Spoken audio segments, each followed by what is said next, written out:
Okay, good morning, everybody. I'm Senator Rob Rolison. I'm here at the Putnam Valley Town Hall today with my colleague Matt Slater from the Assembly, and we're really very fortunate to be here in Putnam Valley. And in just a second, I'm going to introduce Jackie Anabi, who is the Putnam Valley Town Supervisor. We're here because it's October. We're here because it's Domestic Violence Awareness Month, and I will preface that by saying every month is Domestic Violence Awareness Month. And as the ranking member of the Senate Committee on Crime Victims, Crime and Correction, I can tell you, along with my colleague, Matt Slater, we're working very hard in Albany to make sure that we're doing everything that we can in the area of domestic violence, especially as it relates to the survivors. So again, I want to thank Supervisor Anabi for having us here, and Jackie, the floor is yours. Thank you. Thank you very much. Thank you, Matt. Thank you, Supervisor. Hello, everyone. I want to welcome all you to the town of Putnam Valley and remind everyone, as our Senator Silliman said, it is October, which is Domestic Violence Awareness Month. Today is the day and the month that we stand together to prevent domestic violence and make aware of this. Everyone should feel safe at home and within this community, and let the public know that this office and this town hall is always open for you if you ever need anything. I'd like to thank you again for being here, and you're welcome. Thank you for joining us here today. And thank you, Jackie, so very much. Well said. And as Jackie said, we should feel safe. We should feel safe in our communities and our homes. Unfortunately, that is not always the case, and we need services and resources. And we're joined this morning by a great organization that is part of the very fabric of taking care of domestic violence survivors and their families, and that is the Putnam Northern Westchester Resource Center. And joined today by the Executive Director and his staff, Pia Jay, and I'm going to turn it over to you to talk a little bit about the great work that you're doing, sir. Thank you. Good morning, everyone. I'm Piaget Sol Piaget, and I have the distinct honor and privilege of serving as the Executive Director for the Putnam Northern Westchester Women's Resource Center. For 5 decades, our agency has provided safe sanctuary, support, and healing to survivors of domestic violence. As we gather here today in the month of October, Domestic Violence Awareness Month, we're reminded that this issue is not confined to homes behind closed doors. Domestic violence is a public health crisis that demands change and persistent action.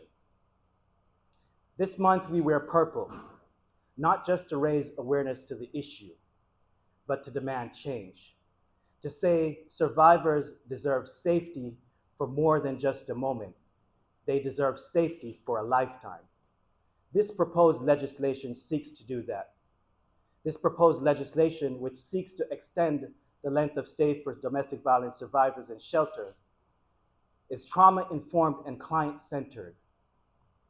It acknowledges the fact that healing does not occur in a vacuum.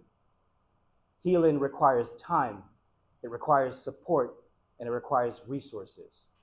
And we champion this legislation. To our lawmakers, this bill is more than just policy. It's prevention. It's the difference between temporary safety and lasting change. To my beautiful staff that are joined here with me today, you are the backbone of this movement. The work you do every day behind the scenes makes the difference for our survivors. Your compassion, your resilience, and your refusal to give up on survivors are what makes transformation possible. This bill is also for you, so that your efforts are not undermined by timeliness that don't reflect the reality of trauma recovery. When we give survivors more time, we give advocates the chance to do what they do best, which is help people rebuild their lives. To the men listening today, fathers, brothers, colleagues, friends, partners, we need you. We need you to speak up. We need you to model respectful behavior. We need you to mentor our young boys and to stand beside us in saying that love should never hurt. Ending domestic violence is not a women's issue. It's a human issue. And together, we are all responsible to making active, positive change. So in closing, we say, real men don't stay silent, they stand up. And together, I'm honored to stand with some great leaders today who are taking action one step further to making our community safer. Together, we are ensuring that survivors are not re-victimized by systems that move too quickly and care too little.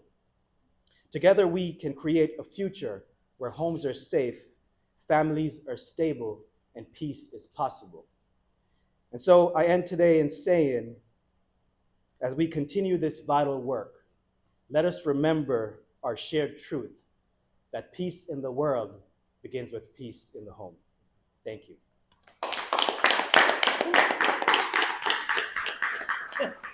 I have to tell you that I have been around individuals for just about my whole adult life when it comes to the area of domestic violence. That was probably the most compassionate but pointed viewpoint on what we're trying to do. And we cannot do it by ourselves. We cannot just do it in Albany. We need to do it together right here at home in our communities. And I look forward to having our friend Piaget in Albany delivering that very message. It is just so powerful and so compassionate. You talk about love and respect, things that sometimes we may take for granted, but we know that not every single person experiences that as we may do. So I want to talk just briefly about this bill, and I'm going to turn over to my colleague, Matt Slater. We became aware not that long ago, a year or so ago, on the issues related to shelter stays. And that during COVID, those shelter stays were extended because just about everything was extended in COVID. We found ways here in the state and other places, of course, to get things done that prior to that were kind of tied up with bureaucratic red tape. And this covers a variety of things in the human services area, but one of them was making sure that individuals were not going to have to leave a safe place, a shelter. And we know also, too, here in the Hudson Valley, there's a housing crisis. And individuals don't have the opportunity just to go from one place to another because there aren't vacancies. And when you talk about individuals who are involved as survivors and family members in the area of domestic violence, it is even more critical that they have a stable place to stay.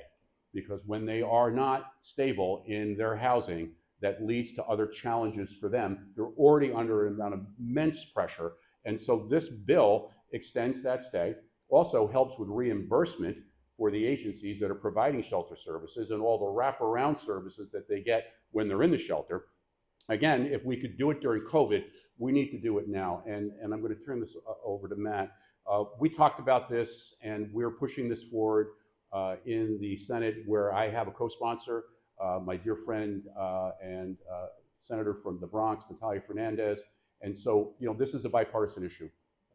Domestic violence, public safety, being a crime victim isn't partisan.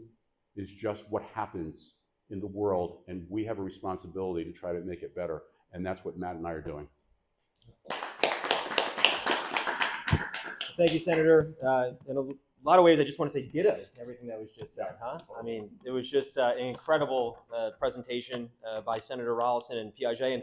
And I think one of the great things about being a public servant and an elected official is being able to work with great people.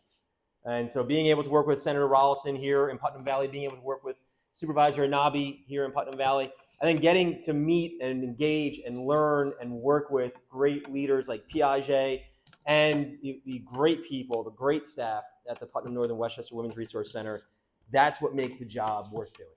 Solving problems, providing solutions. And I would also have to say, in full disclosure, my wife serves on the board of directors at the center. And so we have these conversations well beyond the 9 to 5 hours, understanding and learning from each other what the problems are and how do we go about fixing it. This legislation is about time and hope. Time and hope. Because if you think about the fact that we are putting a stopwatch on helping a victim of domestic violence, telling them they only have a certain amount of time. You only get a certain amount of time to get better, a certain amount of time to get back on your feet, a certain amount of time to get your kids in a good situation. That's not right.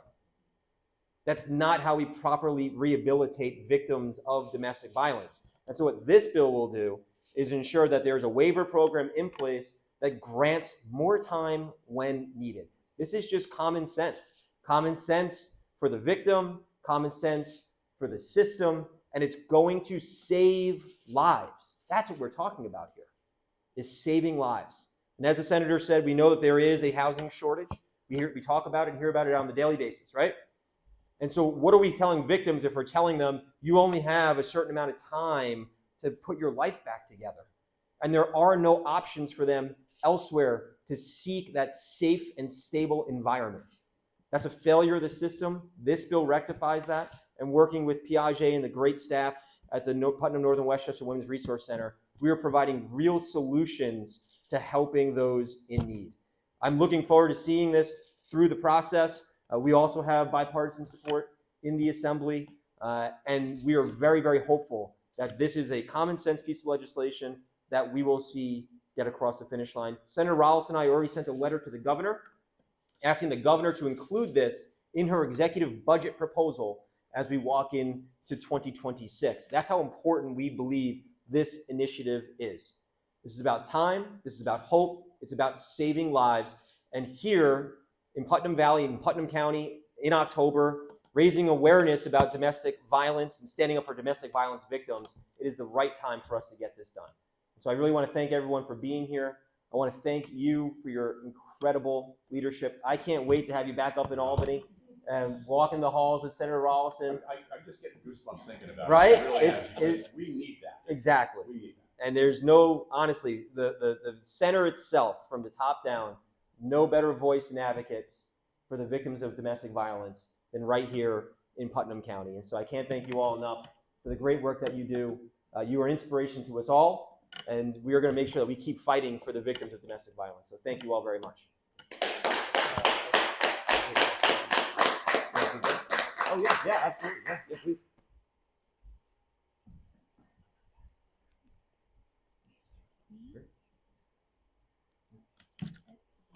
Good morning, all. I'm Jessica Granger, the Associate Executive Director for the Women's Resource Center. As we know, rebuilding a life takes time. Finding stable housing, securing employment, navigating the legal system, and addressing trauma that our survivors and their children have endured, for many, simply take longer than 180 days. We've seen firsthand how time restraints can force survivors to make unsafe situations or unsafe decisions, returning to people who cause harm or facing homelessness, simply because they timed out of the system, but not because they were ready to. Extending the shelter means offering a real chance at safety, healing, and long-term stability. We urge you to support this bill and stand with our survivors who need more time to rebuild. Thank you.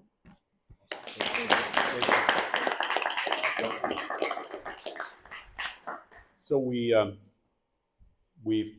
heard so many things about this bill and just how we need to respond to domestic violence, and making sure that we always keep the survivors and their family members in front of this discussion. You know, it's often been said, and I've used it for a long time, even dating back to my days as a police officer, one of the loneliest places in the world is being a victim of crime. And for so many, that victimization can go on for years and years and years. And unless you have experienced that, you don't necessarily understand it like someone who was a survivor or a victim. So we will continue to do everything we can in Albany, within our communities, with our partners who do this work every single day. And I want to again say thank you to all of you for being here this morning.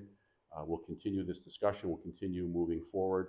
And I take this part of my responsibility as a New York State Senator, I think, at the highest level of importance, because public safety is the first priority of government. Thank you, everyone, and appreciate your attendance here this morning.